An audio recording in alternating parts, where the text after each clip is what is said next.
क्या सोनम बेवफा है? क्योंकि किसी लेजेंड ने कहा था कि भाई सोनम बेवफा है और वो 10 रुपए के नोट पर लिख कर गया था। और आज भी ये जो सोनम बेवफा है वो सच साबित होता हुआ दिखाई दे रहा है। नमस्कार, मेरा नाम दिनेश और आप देख रहे हैं दिनेश टॉक्स। इसे देखना तो बनता है। भाई आज के टॉपिक पर बात करेंगे और एनालिसिस भी करेंगे ये जो सोनम और राजा की कहानी है। सोनम रघुवंशी और राजा रघुवंशी ये दो हस्बैंड वाइफ अपना हनीमून मनाने के लिए शिलोंग गए थे। शिलोंग में जाने के बाद ये अचानक से गायब हो गए। गायब होने के कुछ दिनों बाद हस्बैंड यानी राजा रघुवंशी की लाश मिल जाती है, लेकिन सोनम वहां नहीं मिलती। सोनम गायब थी। पुलिस ने पूरा छान मारा। 2-3 स्टेट की पुलिस वहां पर लग गई, लेकिन फिर भी सोनम का कोई पता नहीं चला। मगर जो राजा रघुवंशी है उसकी जो लाश मिली थी, उस लाश को देख करके लग रहा था कि किसने बहुत ही बेरहमी से, यानी कोई एक्सीडेंट नहीं हुआ है, बेरहमी से मारा गया है। और जो हथियार था वो भी बरामद कर लिया गया। साथ में एक जैकेट मिली जो रेनकोट जैकेट थी और वो ऐसा लग रहा था कि वो सोनम की है। अब ये सारे राज थे। इसके बाद अचानक से आज खबर आती है कि सोनम मिल गई है। सोनम दरअसल यूपी के गाजीपुर, जो कि शिलोंग से बहुत दूर है और इंदौर से भी बहुत दूर है, वहां पर गाजीपुर में एक ढाबे पर अचानक से पहुंच जाती है और बेसुध अवस्था में दिखाई देती है, थकी हुई अवस्था में दिखाई देती है। और ढाबे के जो कर्मचारी है उससे बात करते हुए कहती है कि मुझे अपने घर में बात करनी है, प्लीज़ अपना मोबाइल दे दीजिए। वो मोबाइल दे देता है। उसके बाद बात करती है वो अपने भाई से और भाई को बताती है कि मैं इस तरीके से मैं यहाँ फंस गई हूँ और मैं यहाँ पहुँच गई हूँ, प्लीज़ मुझे लेने आ जाओ। लेकिन जो भाई है वो पुलिस को बता देते हैं। पुलिस सोनम को गिरफ्तार कर लेती है। अभी जो सोनम है उसकी पूछताछ चल रही है, पुलिस कर रही है पूछताछ, और बाद में मेघालय पुलिस जो है वो भी पूछताछ के लिए सोनम को लेकर के जाएगी। तो अभी क्या है माजरा? क्या सोनम वाकई में बेवफा है? क्योंकि सोशल मीडिया पर जब से ये आया है कि सोनम ने ही ये सारा कांड किया है, मतलब पुलिस ने इस तरीके से रिवील किया है कि सोनम ही इस पूरे हत्याकांड का मुख्य आरोपी है। उसी ने सुपारी दे करके 3 लड़कों को यहाँ पर अरेंज किया था और उसके बाद ये हत्या करवाई थी और उसके बाद ही गायब हो गई थी और अब ये जाकर मिली है। ये पुलिस ने कंफर्म किया है, जो कि डीजीपी हैं मेघालय के, उनकी तरफ से बयान आया। तो सबसे पहले जो घटनाएं हैं उसको थोड़ा सा वन बाय वन देख लेते हैं। सबसे पहली चीज़ ये है कि दोनों की जो शादी हुई थी वो लगभग 11 मई को शादी हुई थी। और शादी कैसे हुई थी? अरेंज मैरिज थी, यानी इसमें कोई लव मैरिज नहीं थी। जब 11 मई को शादी हो गई, शादी के बाद जो ज्योतिष थे उनके घर में, यानी सोनम के जो पिताजी हैं, वो ज्योतिष के तहत वो बता रहे थे कि उनको कई दिनों तक, यानी 10-15 दिन तक शादी के बाद कहीं भी नहीं जाना चाहिए, घर से बाहर नहीं जाना चाहिए, घूमने फिरने तो खास तौर पर नहीं जाना है। लेकिन फिर भी सोनम ने ये प्लान बना लिया और साथ में सोनम ने टिकट भी बुक करा ली, जिसके बारे में उसने किसी को नहीं बताया, और टिकट भी शिलोंग की करवा ली। और शिलोंग की टिकट का रिटर्न टिकट नहीं करवाया। उस समय किसी को इस चीज़ का पता नहीं चला। और जो सोनम है उसने अपना हनीमून का प्लान कर लिया था और साथ में राजा ने भी कहा कि चलो ठीक है, पहले गुवाहाटी जाएंगे और शिलोंग की टिकट हो चुकी है तो शिलोंग उसके बाद जाएंगे। तो लगभग 20 तारीख को इनकी ट्रैवल जर्नी स्टार्ट हुई और 21 मई को ये गुवाहाटी पहुंच जाते हैं। गुवाहाटी में उतरने के बाद ये गुवाहाटी में रुकते हैं, वहाँ घूमते फिरते हैं। फिर 22 मई को शिलोंग के लिए निकल जाते हैं, शिलोंग पहुँच जाते हैं। शिलोंग पहुंचने के बाद वहां पर इनकी घरवालों से बात होती है, बेटे की भी बात होती है अपनी माँ से, और ये कहीं पहाड़ी की तरफ जाने वाले होते हैं तो उस समय भी बात होती है। फिर उसके बाद जो 23 तारीख आती है, 23 मई को, और 23 मई को जो राजा रघुवंशी है और सोनम रघुवंशी है वो किसी पहाड़ी की तरफ जाते हैं। और वो पहाड़ी इलाका कुछ ऐसा बताया जाता है कि वहाँ पर कुछ गैंग्स हैं जो तस्करी वगैरह करते हैं, ड्रग्स की करते हैं, और थोड़ा खतरनाक इलाका माना जाता है कि वहाँ पर गैंग वॉर भी होती है, लड़ाई झगड़े बहुत होते हैं। इस तरह की वहाँ पर कहानियाँ बताई जाती हैं। अब वो उस पहाड़ी की तरफ जा रहे हैं। उसी दौरान सास जो है, यानी कि राजा रघुवंशी की जो माँ है, वो अपनी बहू को कॉल करती हैं सोनम को, और सोनम को पूछती हैं भाई आप कहाँ पर हो, कहाँ जा रहे हो? तो कहते हैं हम पहाड़ी की तरफ जा रहे हैं, सीधी खड़ी चढ़ाई है और उतराई भी वैसे ही है, यानी हम बहुत थक गए हैं। और सोनम साथ में ये भी बोलती है कि मैं उपवास में हूँ, लेकिन मैं अपना उपवास का भी ध्यान रख रही हूँ और उस चक्कर में मैं अपना उपवास नहीं तोड़ूंगी। और रास्ते में मैंने चाय भी पी थी, चाय इतनी अच्छी नहीं थी, हमने फेंकनी पड़ी थी चाय। और राजा रघुवंशी आगे है और वो आगे चल रहा है। लगभग 1:15-1:30 बजे के आसपास ये सास और बहू के बीच में बातचीत होती है, लेकिन उसके बाद जो पुलिस रिकॉर्ड कहते हैं कि 2 बजे के आसपास फ़ोन स्विच ऑफ हो जाता है। अब यहाँ पर राजा रघुवंशी का जो फ़ोन था वो पहले ही स्विच ऑफ बताया जा रहा था, और उस दौरान सोनम ने ये बताया था कि यहाँ पर उनका फ़ोन ख़राब है, अब ये जो चीज़ है वो क्लियर नहीं है अभी कि इस राजा का फ़ोन कब स्विच ऑफ हुआ, लेकिन सोनम का फ़ोन जो स्विच ऑफ होता है वो लगभग 2 बजे के आसपास हो जाता है और इसके बाद राजा और सोनम दोनों से घरवालों का कोई कांटेक्ट नहीं होता। इसके बाद घरवाले जाते हैं, शिलांग में जाते हैं, वहाँ पुलिस को बताते हैं कि हमारे जो घर के बच्चे हैं इस तरीके से हनीमून मनाने यहाँ आए थे और उसके बाद गायब हो गए। पुलिस छानबीन करती है, पुलिस पूरी अपनी टीम को लगा देती है, तो काफ़ी दिन तक उसको नहीं मिलती सफलता।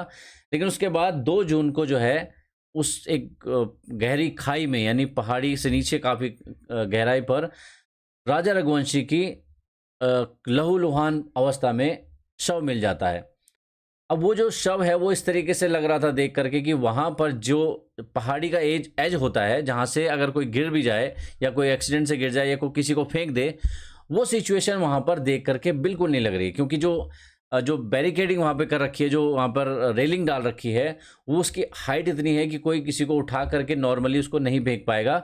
उसके लिए उसको काफ़ी जतन करने पड़ेंगे और कोई एक्सीडेंट से गिर जाए वो भी संभव नहीं है। तो वहाँ पर वो कैसे पहुँची बॉडी, ये पुलिस के सामने सवाल था। दूसरा, जो बॉडी है, बॉडी के ऊपर निशान कोई नहीं थे, यानी अगर कोई किसी को फेंकेगा भी या एक्सीडेंट होके भी नीचे कोई गिरेगा तो भी वहाँ पर उसकी बॉडी में कुछ ना कुछ टूटेगी, हड्डी टूटेगी या कुछ ना कुछ कहीं ना कहीं इंजरीज आएंगी जो नहीं है बॉडी में। यानी ऐसा लग रहा है कि किसी ने बॉडी को वहाँ पर जस्ट रखा है और साथ में जो बॉडी को देख करके लग रहा है वो पूरा ये लग रहा है कि किसी धारदार हथियार से उसको मारा गया है। पुलिस ने जब और वहाँ पर छानबीन की तो पता चला एक वहाँ पर एक नाइफ भी मिला, और वो नाइफ ऐसा है जो उस इलाके में जंगल में नॉर्मली जो घास या पेड़ काटने के लिए नॉर्मली लोग यूज़ करते हैं, मगर वो देख करके ऐसा लग रहा है कि वो बिल्कुल फ्रेश नाइफ है, यानी जैसे मार्केट से ख़रीदा गया है और सीधा उसको यूज़ किया गया, उसको कहीं पेड़ों पर, कहीं झाड़ियों में काटने के लिए कहीं भी यूज़ नहीं किया गया। यानी वो हैबिचुअल जो वेपन है वो नहीं था, वो एक नया था, बिल्कुल मार्केट से ख़रीदा गया। ये भी एक बहुत ज़्यादा अहम चीज़ है, क्योंकि जंगलों में अगर कोई दूसरे गैंग का आदमी हमला कर रहा है, उसके पास अगर कोई हथियार है तो वो पहले भी कहीं ना कहीं यूज़ किया गया होगा, वो पुराना होगा। वो ऐसा नहीं हो सकता कि तुरंत जा करके वो नया ही लेकर आए और उसके बाद लड़ाई झगड़े में इन्वॉल्व हो जाएं और उसके बाद किसी पर हमला कर दे। तो ये थोड़ा सा सस्पेंस और थोड़ा सा शक पैदा करता है कि ये नया नाइफ क्यों था। ये कहानी अब यहाँ से आगे बढ़ती है। उसके बाद सब चीज़ें हो जाती हैं कि पुलिस अपना एक सर्च अभियान चला देती है कि भाई इसमें वाइफ तो कहीं नहीं मिल रही है। और एक और अहम चीज़ ये है कि जो शव था उसके बगल में एक रेनकोट पड़ा हुआ था, इसमें थोड़े बहुत खून के निशान थे और वो भी बताया जाता है कि वो राजा के ही खून के निशान थे। और जो रेनकोट है वो पता नहीं किसका है। अब उसी की जो पुलिस छानबीन कर रही थी, सीसीटीवी फुटेज को चेक कर रही थी, तो एक फुटेज में वो रेनकोट पहने हुए सोनम दिखाई देती है। तो इससे पुलिस को ये पता चला कि वो जो रेनकोट है वो सोनम का है। अब यहाँ पर कुछ चीज़ें और क्लियर होने शुरू हो जाती हैं। अब जो घरवाले हैं, सोनम के घरवाले भी और राजा के घरवाले, वो भी अपने लेवल पर काफ़ी सारी चीज़ें पता लगाने की कोशिश करते हैं। तो एक चीज़ उनको ये पता चलती है, एक सीसीटीवी फुटेज उनके जब पुलिस दिखाती है तो उनको पता चलता है कि जब होटल के बाहर का ये सीसीटीवी फुटेज है और उसमें एक तो सोनम के जब जहाँ पर वो बैठ रखे हैं, स्कूटी में बैठने वाले हैं, वहाँ पर पीछे एक लाल रंग की कोई कार है जिससे कुछ लोग निकलते हैं जिन्होंने चेहरे पर मास्क लगा रखा है। तो घर वालों को पूरा डाउट था कि ये कहीं ना कहीं मिले हो सकते हैं। उसके बाद पुलिस इन सब चीज़ों को देखने के बाद आगे कॉल डिटेल्स और इन सब चीज़ों की तरफ जाती है तो एक बहुत अहम चीज़ पता चलती है कि सोनम जो है उस ट्रिप के दौरान किसी एक लड़के से बात कर रही थी और वो लड़के का पता लगाया गया, उसके नंबर की डिटेल निकाली गई, नाम पता किया गया, तो उसका नाम निकलता है राज कुशवाहा। और ये राज कुशवाहा की जो एंट्री होती है नाम की, उसके बाद पता चलता है कि राज कुशवाहा दरअसल इंदौर का ही रहने वाला है और इंदौर में ही जो सोनम के पिताजी हैं जहाँ पर वो काम करते हैं वहीं पर राज कुशवाहा भी काम करते हैं। तो काफ़ी हद तक लिंक मिलना स्टार्ट हुआ। इसके बाद राज कुशवाहा को ट्रैक किया गया, साथ में उसके जो दोस्त यार थे और भी लोगों को पता लगाया गया तो उनको भी ट्रैक किया गया। लेकिन एक बात इसमें कैसे पता चली कि 3 लोगों का ये सीसीटीवी फुटेज में दिखने के साथ साथ एक गाइड था अल्बर्ट नाम से, उसने भी बताया था कि सोनम जब पहाड़ी की तरफ ये जो लोग जा रहे थे तो सोनम पीछे चल रही थी और 3 लड़के राजा के साथ चल रहे थे आगे और वो हिंदी में बात कर रहे थे और वो लोकल बिल्कुल नहीं लग रहे थे, क्योंकि जनरली वहाँ पर लोग अपनी लोकल लैंग्वेज बोलते हैं और साथ में इंग्लिश बोलते हैं। तो उसने कहा कि मुझे इंग्लिश आती है और मुझे मेरी यहाँ की लोकल लैंग्वेज आती है, तो मैं हिंदी ज़्यादा नहीं जानता हूँ, तो मुझे समझ में नहीं आया कि वो बात क्या कर रहे थे। अब पुलिस ये सारे इनपुट लेने के बाद जब ट्रैक करती है तो 3 लड़कों का पता लगता है और साथ में राज कुशवाहा जो लिंक बैठता है उससे भी पता चलता है, उसको भी यहाँ पर पकड़ती है पुलिस। और पकड़ने के साथ साथ अचानक से, यानी 7-8 जून को ये सब घटना होती है और उसके बाद अचानक से 9 जून को सोनम प्रकट हो जाती है। क्योंकि बहुत सारे लोगों को लगा था कि सोनम जो है वो शायद किडनैप हो गई है, और जनरली कई लोग बोलते थे वहाँ पर कि भाई ये ऐसे गैंग है वहाँ पर कि वो हस्बैंड को मार देते हैं और जो महिला साथी होती है उसको उठा करके किडनैप करके बांग्लादेश भेज देते हैं, ऐसा उनका तस्करी का रैकेट है, ऐसा कहानी बताई गई। लेकिन यहाँ पर कुछ और ही चीज़ देखने को मिली। सोनम अचानक से प्रकट होती है, वो प्रकट होती है यूपी के गाजीपुर में, और गाजीपुर शिलोंग से बहुत ज़्यादा दूर है और इंदौर से भी काफ़ी ज़्यादा दूर है। ये कहाँ से आई, कैसे आई, अभी तक कुछ इसके बारे में क्लेरिफिकेशन आना बाकी है। मगर जब वो आती है तो वो काफ़ी थकी हुई नज़र आती है। पहली जो तस्वीर है वो आप सामने देख रहे होंगे। और वो आती है, उसके बाद वहाँ पर कुछ लोग खाना खा रहे थे, उनसे वो कहती है कि आपका फ़ोन मिल सकता है, तो वो मना कर देते हैं। उसके बाद वो ढाबे के कर्मचारी से बात करती है, उसको कहती है कि भाई आपका फ़ोन दे दीजिए, मुझे घर में बात करनी है। वो फ़ोन लेने के बाद जब बात करती है तो बात करने के बाद वो अपने भाई को कॉल करती है। उस तरीके से सारी चीज़ें होती हैं। अब इसमें कई सारे पहलू हैं। पुलिस कह रही है कि पुलिस ने जो ट्रैक करके सोनम को पकड़ा है, और जो घर वाले हैं सोनम के वो कहते हैं कि हमने खुद पुलिस को बताया और उसके बाद पुलिस को हमने खुद हैंडओवर किया है, पूछताछ के लिए सोनम को रखा है कि वो सारी चीज़ें बताए।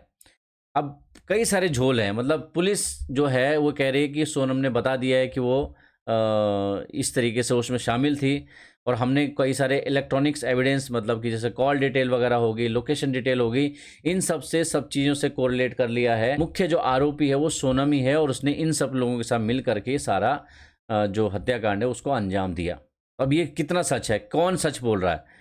क्योंकि यहाँ पर जो सोनम के पिताजी हैं, जब उनको ये सब पता चला, जब सोनम आ चुकी है, तब उन्होंने कहा कि उनको अपनी बेटी पर पूरा भरोसा है और वो ऐसा हो ही नहीं सकता है, वो कहीं बातचीत किसी से नहीं करती थी और ऐसा वैसा। उन्होंने बहुत सारी चीज़ें बोली कि हमें बिल्कुल भी पता है कि हमारी बेटी ऐसा नहीं कर सकती। जो अब सोनम का भी एक फर्स्ट बयान आ चुका है, वो उसने कहा कि उन्होंने मतलब इतने दिन तक मैं इसलिए गायब रही क्योंकि अचानक से जब उन्होंने मुझे किडनैप किया उसके बाद मुझे बंद कमरे में रखा, और इस बीच में क्या हुआ मुझे नहीं पता, और उस अचानक से उन्होंने मुझे गाजीपुर में एक ढाबे के पास छोड़ दिया, तब मुझे होश आया और तब मैं इस तरीके सामने आए। कुछ सवाल मेरे हैं, कुछ सवाल जो मेरे मन में निकले वो क्या है। पहला सवाल तो जैसे आपको पता ही है कि एक तो फ्रेश नाइफ वाली जो स्टोरी है कि भाई फ्रेश नाइफ मिला कैसे, यानी एक नया जो धारदार हथियार है वो कहीं यूज़ नहीं हुआ और सीधा सीधा डायरेक्ट उसी दिन के लिए यूज़ किया गया। पहली चीज़ ये होगी। दूसरी चीज़, सीसीटीवी में कुछ लोग चेहरे पर मास्क लगाए हुए उनके आसपास आते हैं, और सोनम भी कहीं ना कहीं फ़ोन पर लगी हुई है, और ये सीसीटीवी में दिख रहा है वो फ़ोन पे लगी हुई है, और उस तरफ भी जाती है जिस तरफ कार खड़ी है, आधे रास्ते तक जाती है फिर वापस आ जाती है। ये सब भी एक शक पैदा करता है कि कहीं कार में बैठे हुए लोग और जो सोनम है उसके बीच में कुछ ना कुछ कम्युनिकेशन हो रहा था। इसमें क्या सच्चाई हो सकती है कि कहीं ना कहीं वो जो बातचीत कर रही है वो किससे कर रही है? और जिस हिसाब से पुलिस ने बोला है कि वो राज कुशवाहा से बात कर रही थी, तो क्या राज कुशवाहा को वो क्या बता रही थी?